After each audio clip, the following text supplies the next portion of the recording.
Herkese merhaba arkadaşlar, kanalıma hoş geldiniz. Bugün çok güzel bir çanta modeliyle karşınızdayım. Umarım beğenirsiniz. Mini bir çanta arkadaşlar, çok küçük değil, normal boyutlarda bir çanta. Ölçüsünü vereceğim size arkadaşlar. Hemen başlayalım. Başlamadan önce kanalıma abone olursanız sevinirim. Beğeni ve yorumlarınız benim için çok önemli. Ayrıca abone ol butonuna tıklayarak kanalıma ücretsiz bir şekilde abone olabilirsiniz. Abonelikten sonra katıl butonuna tıklayarak aileme çok cüzi miktarlarla katılabilirsiniz arkadaşlar. Zile basarsanız sevinirim. Çünkü zile bastığınız zaman ben video çektiğimde, video yüklediğimde size bildirim gelir. Onun dışında yorum yaparsanız sevinirim. Yorumlarınız benim için çok önemli. Ve arkadaşlar beğenileriniz çok önemli. Kesinlikle beğeni yapmanızı istiyorum. Hemen beğen butonuna tıklayabilirsiniz. Keçe var. Keçe kullandım. Çünkü keçe çantanın dümdüz olmasını sağlıyor. Ve arkadaşlar şöyle bir silikon tabancam var. Ben bununla keçemi yapıştırdım. Onun dışında silikonlarımız var. Bunları kırtasiyelerden bulabilirsiniz arkadaşlar. Şöyle bir misinalı ipim var. Dikimlerde kullandığım bir ip. İnce misina arkadaşlar. Hayalet ip diyenler var. Görünmez ip diyenler var. Bunu temin ederseniz çok iyi olur. Sizin için çantalarınız daha iyi olur. İp görüntüsü olmaz. Çirkin bir ip görüntüsü olmaz arkadaşlar. Evet. Çantamıza hemen başlayalım. Şimdi arkadaşlar ben böyle bir parça ördüm. Bu parçanın hepsini örerek size göstermeyeceğim. Küçük bir parça üzerinde örerek göstereceğim. Toplamda 99 tane zincir çektim ve 98 tane art arda sık iğne yaptım. Şimdi küçük bir parça üzerinde söylediğim gibi size göstereceğim. İpim polyester, makrom, mürdüm veya bordo rengi, tam anlayamadım hangi renk olduğunu. 3 numara arkadaşlar. İpim, tığım ise 3,5 milimlik tığ. Şimdi bu parçayı öreceğiz arkadaşlar. Şöyle ben birkaç tane zincirle bu parçanın örümünü size göstereceğim. Bir tane sıkı bir kilit zincir çekiyorum. Ardından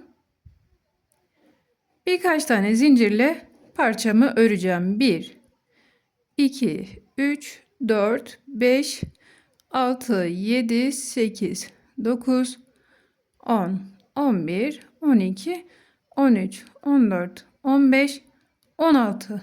Bu benim için yeterli. Burada bir tanesini geri dönüş için kullanıyorum ve ikinci zincirin içerisine üst lobuna batıyorum. İlmek çıkarıyorum. 2 tane ilmeğim var. İkisini birlikte örüp sık iğne yapıyorum. Buna biz sık iğne diyoruz. Sıradaki zincire batıyorum. İlmek çıkarıp ikisini birlikte örüp sık iğne yapıyorum. Bir sonrakine batıyorum. İlmek çıkarıp sık iğne örüyorum. Zincirlerin üst kanadına batıyorum arkadaşlar. Bir tane kanadı alıp sık iğne yapıyorum. Bu şekilde sıra sonuna kadar tek tek sık iğnelerimizi örelim. Evet, bir tane sık iğnem kaldı. Onu da ördüm. Sıramın sonundayım arkadaşlar. Kilit olan zincirime dokunmuyorum. Sık iğnelerim bitti. Bir tane zincir çekip işimi geriye doğru çeviriyorum. İşimi bu şekilde tutuyorum ve yan tarafını çeviriyorum. Burada görüyorsunuz ki V'ler var. Ben şimdi bu V'lerin arka lobuna işlem yapacağım. Şöyle. Buraya. Buraya. Bir tane zincirle geri dönmüştüm. Şimdi bu benim bir tane zincirim. Burası da ilk V. Yani ilk sık iğnem. Burası. Onun arka lobuna batıyorum. Bakın bu şekilde. İlmek çıkarıp sık iğne yapıyorum. Sırayla arka loblardan sık iğneler yapıyorum.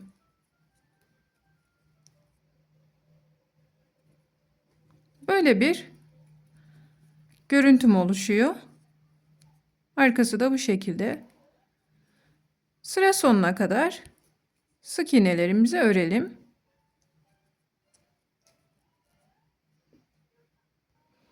Evet, sıramın sonundayım arkadaşlar. Şöyle işimi düzeltiyorum. Bir tane daha V var. Onu da örüyorum.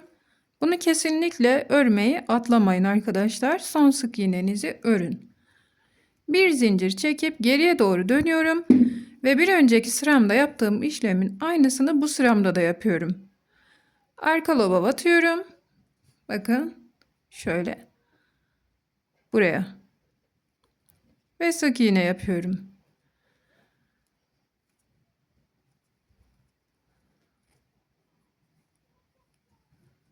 Evet, işlemimiz bundan ibaret arkadaşlar. Başka hiçbir şey yok. Şimdi burada tekrar ediyorum arkadaşlar. 98 tane sık iğnem var. 40 tane sıram var.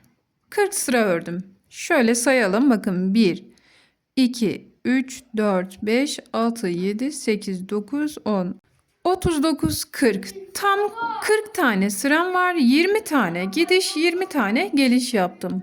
Şimdi arkadaşlar ne ördük biz gösterelim. Bu noktadan bakın ayraç taktım.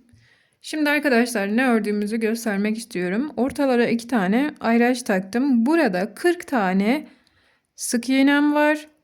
Buradan bu noktaya kadar 18 tane sık iğnem var. Ve bu noktadan bu noktaya tekrar 40 tane sık iğnem var. Burası çantamın ön tarafı. Şu ayraçların olduğu nokta tabanımız ve burası da çantamızın arkası arkadaşlar. Bu şekilde. Yani çantamız böyle duracak. Önü, arkası, altı da tabanı. Şimdi arkadaşlar biz buraya bir de kenar körüğü yapacağız. Ben bir tane yaptım. Bu şekilde görünüyor. Aynısından şimdi bir tane daha yapacağız. Ne yaptım arkadaşlar? Şu şekilde dikilecek. Bunu böyle kaldıracağım. Dikeceğim ve bunu da bu şekilde dikeceğim. Aynısından bir tane de birlikte örelim. Şimdi ayracımın olduğu noktadan 26 tane zincirle başlıyorum. Yani arkadaşlar 27 tane zincir çekiyorum. 26 tane sık iğne yapıyorum. 1, 2, 3, 4, 5, 6. Şimdi 27 tane zincir çektim arkadaşlar. Ne yaptım? Bu körüğümün kenar kısmından başlamış oldum bu noktada. 26 tane sık iğne yapacağım. Bir tanesini geri dönüş için kullanacağım arkadaşlar. İkinci zincirin içerisine sık iğne yapıyorum. Toplamda 20 tane bu şekilde sık iğne yapıyorum. 3, 4, 5, 20 tane sık iğnemi yaptım. Şimdi geriye 6 tane zincirim kaldı. Ona da kaydırma yapacağım. Bakın. Zincirin içerisine batıyorum. İlmeğimi tek seferde çıkarıyorum. Sıradaki zincire batıyorum. İlmeği alıyorum ve tek seferde çıkarıyorum. Buna biz kaydırma diyoruz arkadaşlar. Toplam 6 tane kaydırma yapacağım. 5. Son olarak 6. kaydırmamı da yaptım. Bir tane zincir çekiyorum ve işimi geriye doğru çeviriyorum. Şimdi arkadaşlar tekrar kaydırma yaptığımız için 6 tane kaydırmayla başlıyoruz. Bakın şöyle işimi çeviriyorum ve şu arka lobları örüyorum. Bakın burayı. 1, sıradakini 2, 3, 4, 5, son olarak 6. 6 tane kaydırmamı yaptım. Şimdi arka lobdan sık iğnelerimi yapıyorum. 20 tane sık iğne örüyorum. Yine arka lobdan arkadaşlar. Sıra sonuna kadar sık iğneler örüyorum. 19, son olarak 20.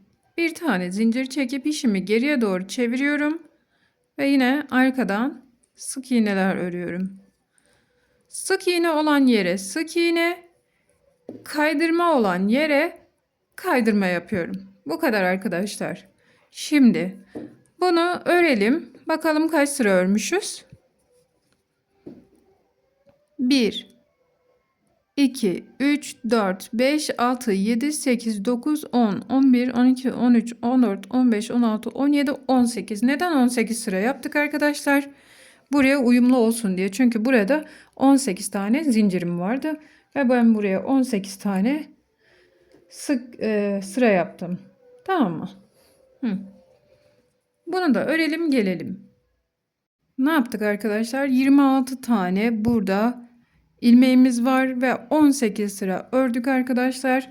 Neden 18 sıra örmüştük? Çünkü bu aradaki ilmeklerimiz 18 tane ve neden 26 tane? Buradan bu noktaya kadar 26 olması gerekiyor. O yüzden arkadaşlar şimdi ben burada ipimi biraz uzun bırakmıştım.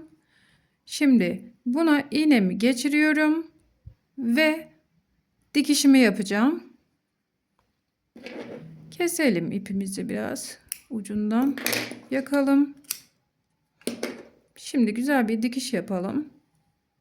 Şimdi arkadaşlar ayracımızla birlikte bu noktadan bu noktaya 26 tane sayalım. 2, 4, 6, 8, 10, 12, 14, 16, 18, 20, 22, 24, 26. Şimdi 26.'nın içerisine batıyorum.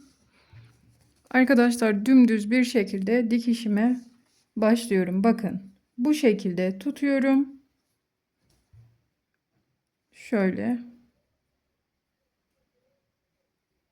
dikişime başlıyorum. Bu taraftan 2 tane lobu aldım ve karşıdan 2 lobu alıyorum.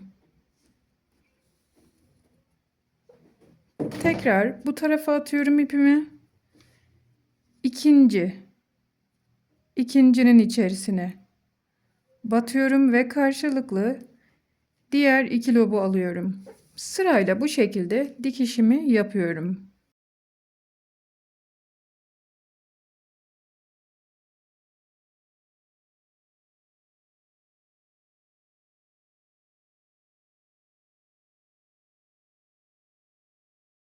Şimdi arkadaşlar ayracımın olduğu son noktayı da dikeceğim. Şöyle bir düğüm atıyorum. Sağlam olsun ucu. Yamuk gitmesin diye. Şimdi şöyle bu şekilde devam edelim. Ayracımızı çıkarabiliriz artık. Ayraca ihtiyacımız yok.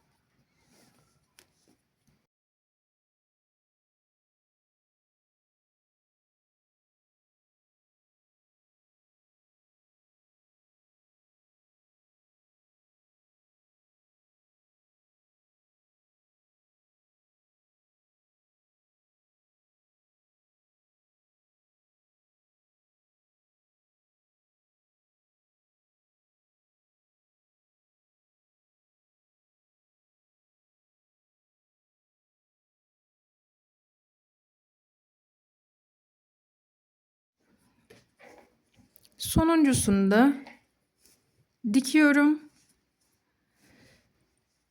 Şöyle diktim. Şimdi ayracımı buradan çıkarıyorum. Ve arkadaşlar şöyle çeviriyorum. Şurayı tekrar bir düğüm atacağım. Bu noktaya sökülmemesi için.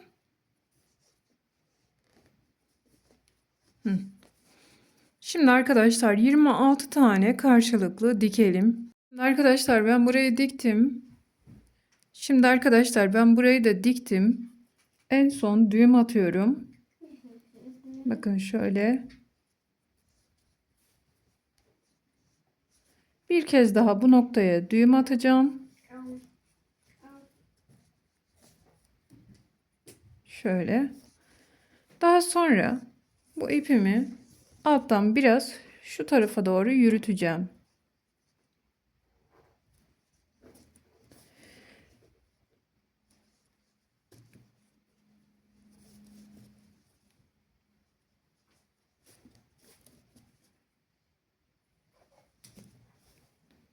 Bu noktada bir tane daha düğüm atıyorum ve ipimi kesiyorum arkadaşlar.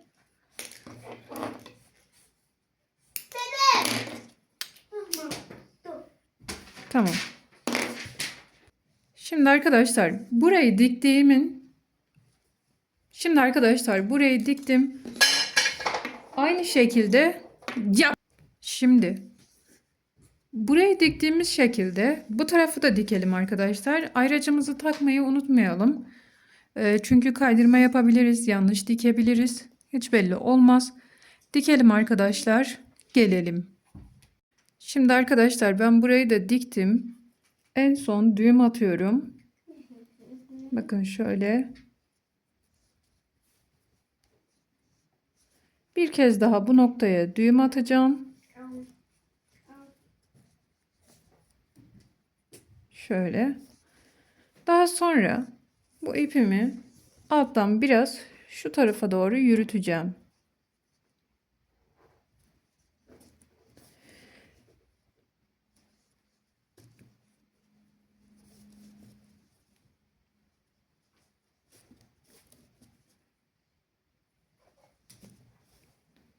Bu noktada bir tane daha düğüm atıyorum ve ipimi kesiyorum arkadaşlar.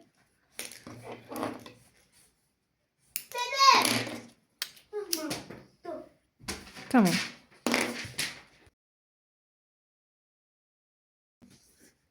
Burayı diktiğimiz şekilde bu tarafı da dikelim arkadaşlar. Ayracımızı takmayı unutmayalım. Çünkü kaydırma yapabiliriz, yanlış dikebiliriz. Hiç belli olmaz. Dikelim arkadaşlar. Gelelim.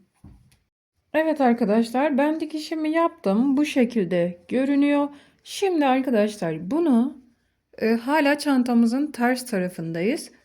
Tersine doğru katlıyorum. Bakın bu şekilde bir dikiş yapacağım.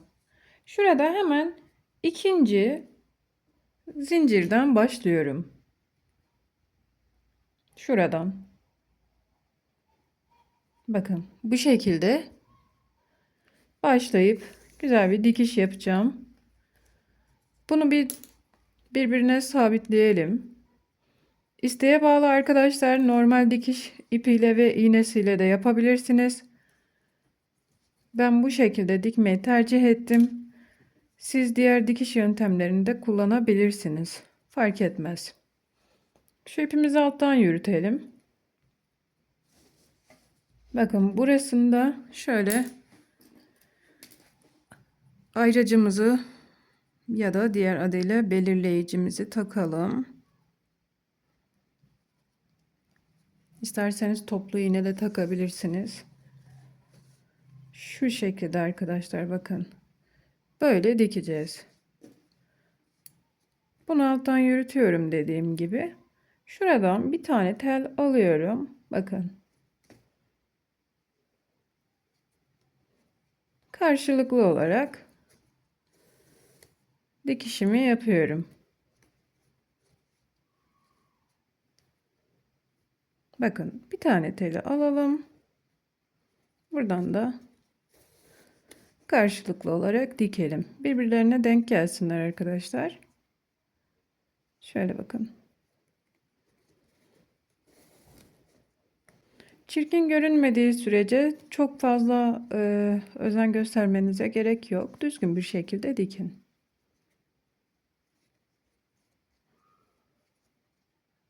Görüyor musunuz?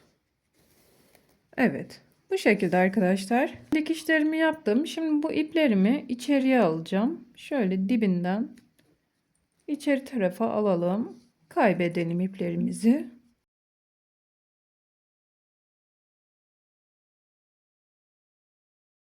Uçlarını yakalım muhakkak, unutmayalım. Şuradan batırayım.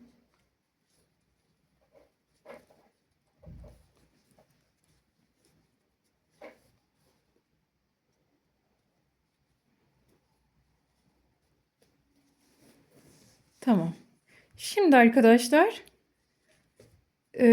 burada sap yapmıştım. Bu sapın aynısını bu tarafa da yapacağım. Birlikte yapalım.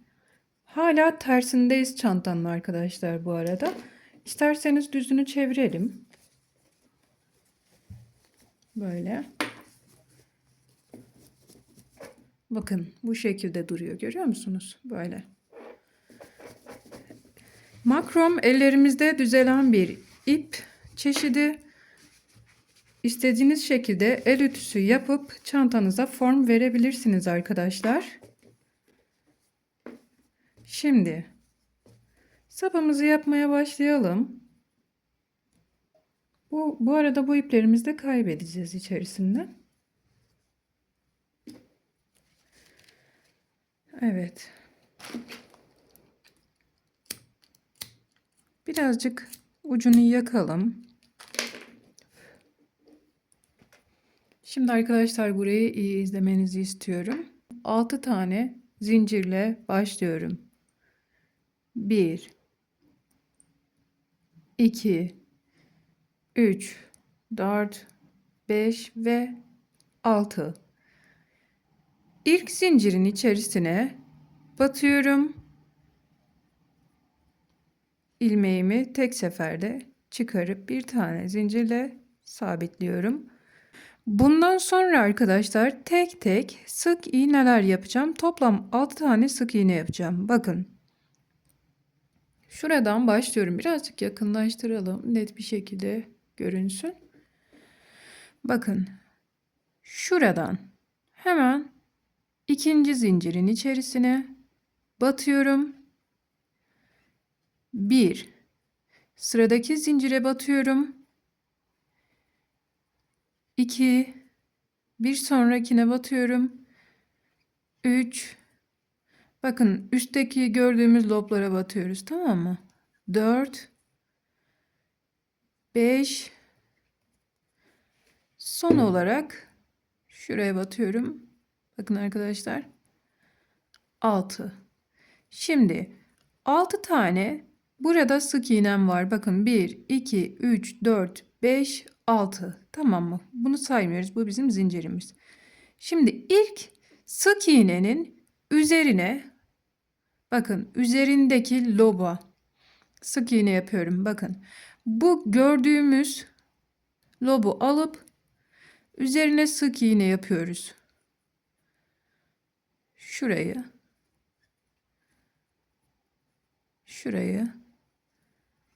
Bundan sonra tek tek gördüğümüz lobların hepsine sık iğne yapıyoruz. Yukarıda bir tane lob görünüyor. Görüyor musunuz? Şuna, şuna, şuna, şuna sırayla sık iğneler yapıyoruz. Bakın tekrar bakalım kaç tane var? 1, 2, 3, 4, 5, 6. Spiral bir şekilde istediğimiz boyuta varana kadar örüyoruz.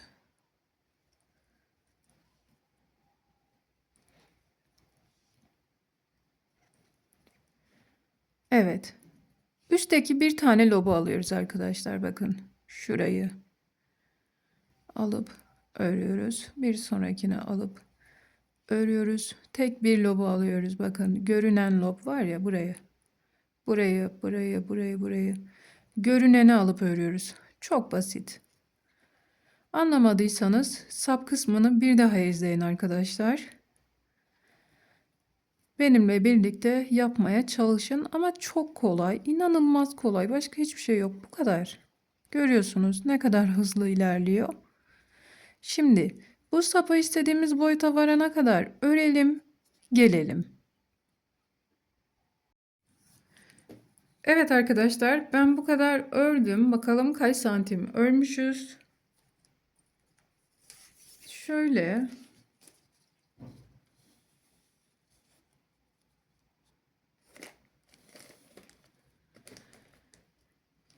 Birazcık çekiştiriyorum. Çok değil arkadaşlar. Çok az çekiştiriyorum. 55 santim.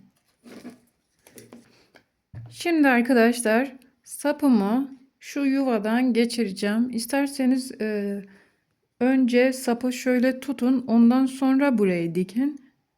Çünkü daha kolay olabilir. Sapı sokmak birazcık zor gelebilir arkadaşlar.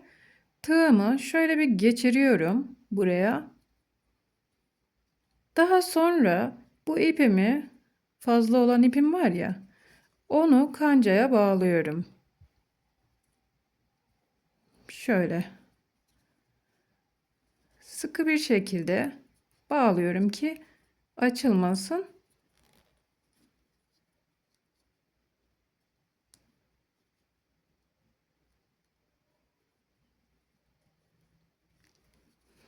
İster bu şekilde sokun, ister bu şekilde. Eğer takılmayacağını düşünüyorsanız şöyle sokabilirsiniz arkadaşlar.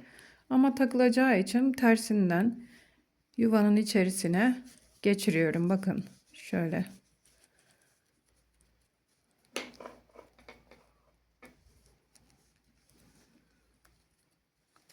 Çengelli iğneniz varsa, büyük çengelli iğneler, onlarla da yapabilirsiniz. Benim gibi tığa bağlayarak da çekebilirsiniz.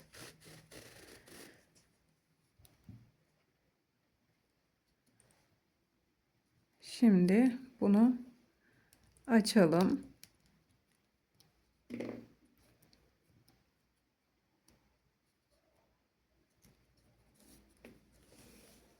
Bakalım eşit olmuş mu? Evet, tam eşit arkadaşlar. Görüyorsunuz, ikisi birbirinin aynı. Şimdi ne yapıyoruz arkadaşlar? Burada bu ipimizi kesiyoruz.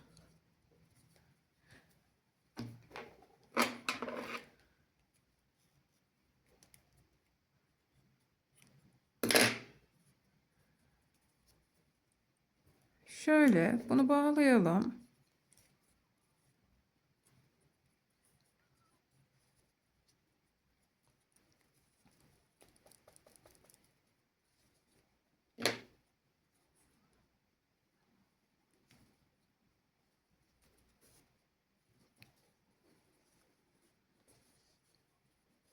Düzgün bir şekilde bağlayalım bu arada arkadaşlar. Yamuk yumuk olmasın.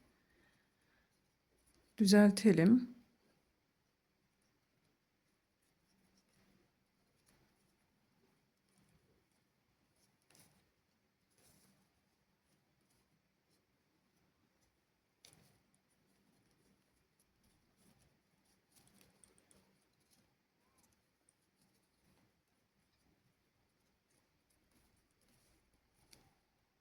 Şimdi burası iç tarafa girecek.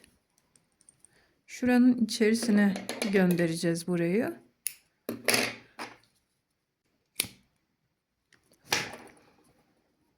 İsterseniz şu ipleri içeriden alabilirsiniz arkadaşlar. Yani kaybedebilirsiniz. Şöyle sokup kaybedin.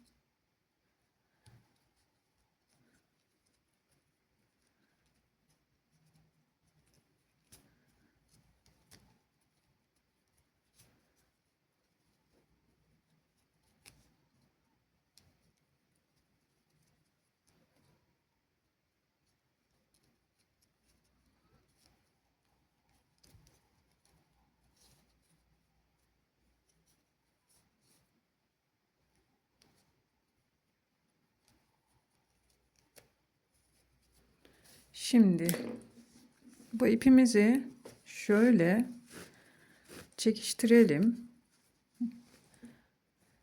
Pürüzlü olan yeri iç tarafa aktaralım arkadaşlar.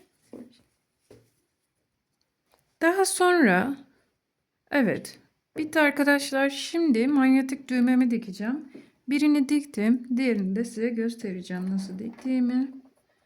Şöyle misinalı ipim var arkadaşlar. Bunu tuhafiyelerden bulabilirsiniz. Misinalı ip, ince ip arkadaşlar. Görüyor musunuz? Çok görünmeyen bir ip. Bununla dikişlerinizi yapabilirsiniz. Şöyle tam karşılıklı olarak Bunu birazcık sıkıştıralım arkadaşlar. Diğerini sıkıştırdığımız gibi. Çantamızı biraz şöyle sıkıştıralım. Şimdi tam karşılıklı olacak şekilde şuradan 2, 4, 6, 8, 9, 10 ve 11'e takacağım. Tamam mı? Bu şekilde karşılıklı olarak denk getirelim. Tamam. 10 ve 11'e takalım. 2, 4, 6, 8, 9. 2, 4, 6, 8, 9. Tam karşı karşıya gelecek şekilde yapalım. Şimdi arkadaşlar bakın, bu benim misinalı ipim ya. Şuradan geçiriyorum böyle.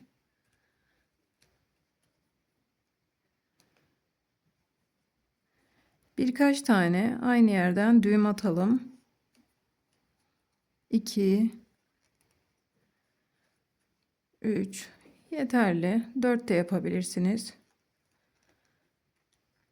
Bakın şöyle geçiriyorum. Bir tane etrafından dolayıp düğüm atıyorum.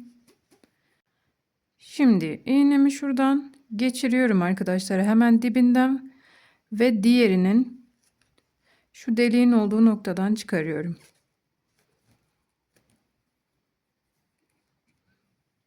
Tamam mı? Aynı şekilde şimdi bu tarafı dikiyorum. Bakın.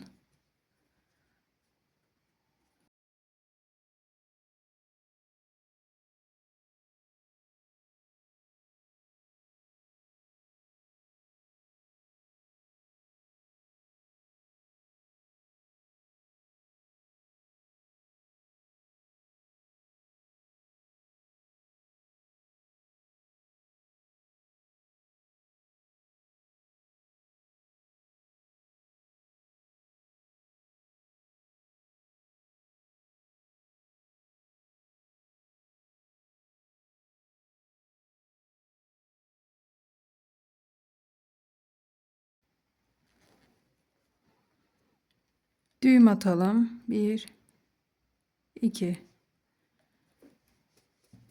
Şimdi alt taraftan da bir tane düğüm atacağım. İç taraftan bakın. Düğmenin arkasından şöyle batıyorum.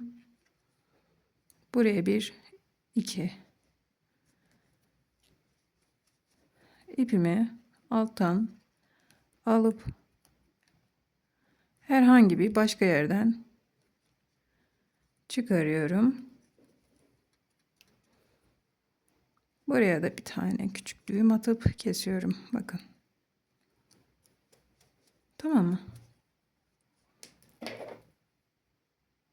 Hı. Evet, bu şekilde arkadaşlar, görüyorsunuz, pürüzsüz bir dikiş yaptık.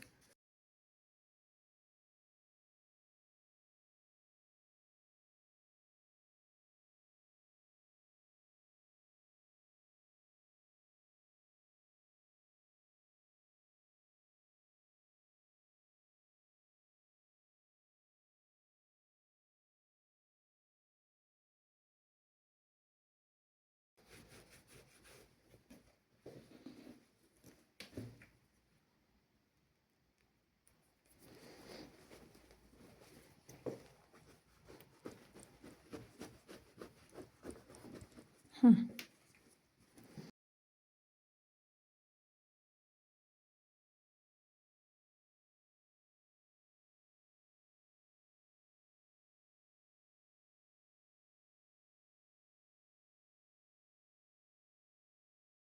Şimdi arkadaşlar ne yapacağız? Bunu da aynı şekilde bu noktaya yapıştıracağız. Şöyle, bu şekilde. Tamam mı? Maksat çantamız kalıp gibi dursun arkadaşlar. Bunu da yapıştıralım. Şimdi arkadaşlar çantamı iyice elimle düzeltiyorum. Bunu da tam ortalı bir şekilde, bakın. Önden ve arkadan bu şekilde yapıştıracağım.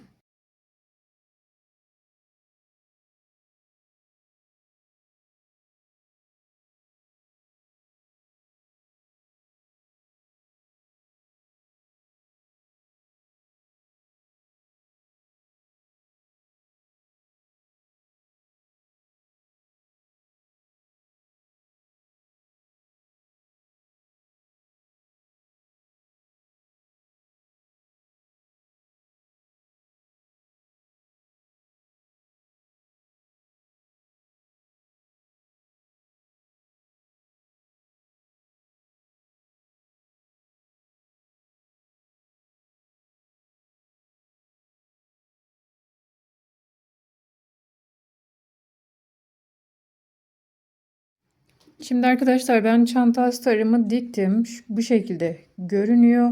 İçerisine koyacağım. Bakın bu şekilde tutacağım. Daha sonra buralardan iğneler tutturacağım. Bakın çantanın tam içerisine uygun olması gerekiyor. Böyle kesimini falan yaptıktan sonra arkadaşlar, dikimini de yaptıktan sonra eğer astarınız büyük geldiyse küçültün.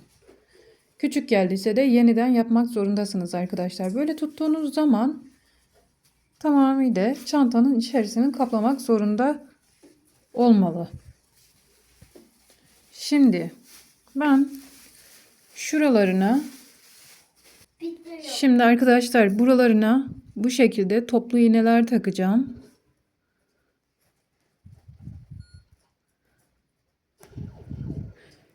Şimdi arkadaşlar belli noktalarına bu şekilde toplu iğneler takacağım ben. Bu şekilde buralara, ki astarımız dikerken kaymasın diye. Birazcık dikeceğim. Ondan sonra size nasıl diktiğimi göstereceğim. Şimdi arkadaşlar görünmez dikişle dikiyorum. Bakın birazcık çantanın tümsek olan tarafından alıyorum. İç taraftan. Biraz astarın tam tepe noktasından alıyorum. Biraz çantadan alıyorum. Bakın. Biraz olmadı. Biraz çantadan alıyorum.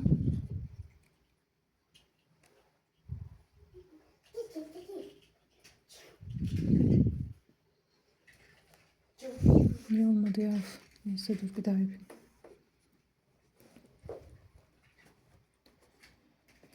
Şimdi arkadaşlar gizli dikişle dikiyorum. Göstereyim size. Birazcık astarın tam üst tepe kısmından arkadaşlar batıyorum. Biraz buradan alıp örüyorum. Dikiyorum, pardon. Biraz çantadan dikiyorum. Birazcık astardan. Bu gizli dikiş tekniği arkadaşlar. Çantalarınızı bu şekilde dikebilirsiniz.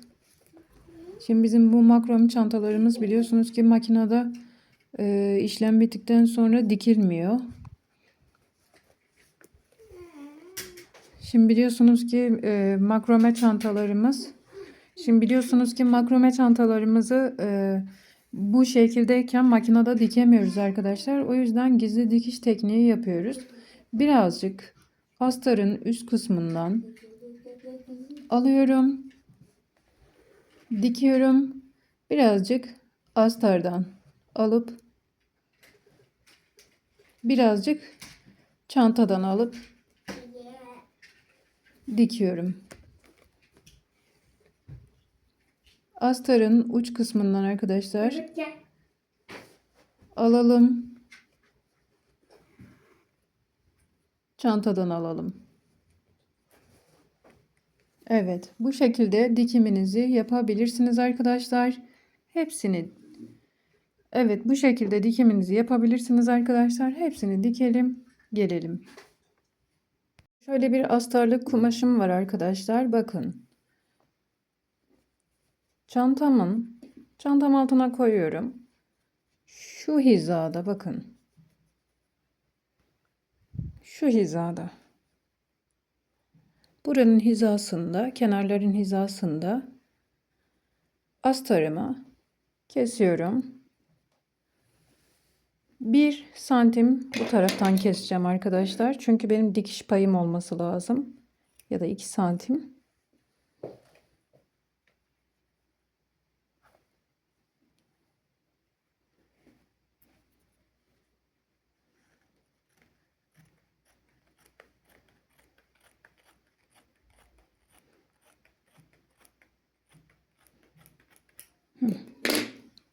Fazlalığı kestim. Koyuyorum. Şimdi bu şekilde olacak. Bu benim için yeterli arkadaşlar. Diğer taraftan da aynı şekilde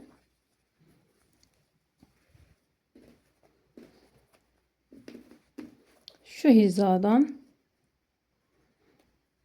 Hatta bunu kesmeme gerek de yok. Bu şekilde. Ve kenarı arkadaşlar şuradan, yani böyle uzun olacak. Dikişimi yapıyorum. Evet, bu şekilde arkadaşlar. Şimdi astarımı dikeceğim, geleceğim. Şimdi arkadaşlar ben çanta astarımı diktim. Bu şekilde görünüyor. İçerisine koyacağım. Bakın bu şekilde tutacağım. Daha sonra buralardan iğneler tutturacağım. Bakın çantanın tam içerisine uygun olması gerekiyor. Böyle kesimini falan yaptıktan sonra arkadaşlar, dikimini de yaptıktan sonra eğer astarınız büyük geldiyse küçültün. Küçük geldiyse de yeniden yapmak zorundasınız arkadaşlar. Böyle tuttuğunuz zaman tamamıyla çantanın içerisini kaplamak zorunda. Şimdi arkadaşlar belli noktalarına bu şekilde toplu iğneler takacağım ben. Bu şekilde buralara, ki astarımız dikerken kaymasın diye. Şimdi biliyorsunuz ki makrome çantalarımızı bu şekildeyken makinede dikemiyoruz arkadaşlar. O yüzden gizli dikiş tekniği yapıyoruz. Birazcık astarın üst kısmından alıyorum, dikiyorum. Birazcık astardan alıp birazcık çantadan alıp dikiyorum. Astarın uç kısmından arkadaşlar alalım. Çantadan alalım.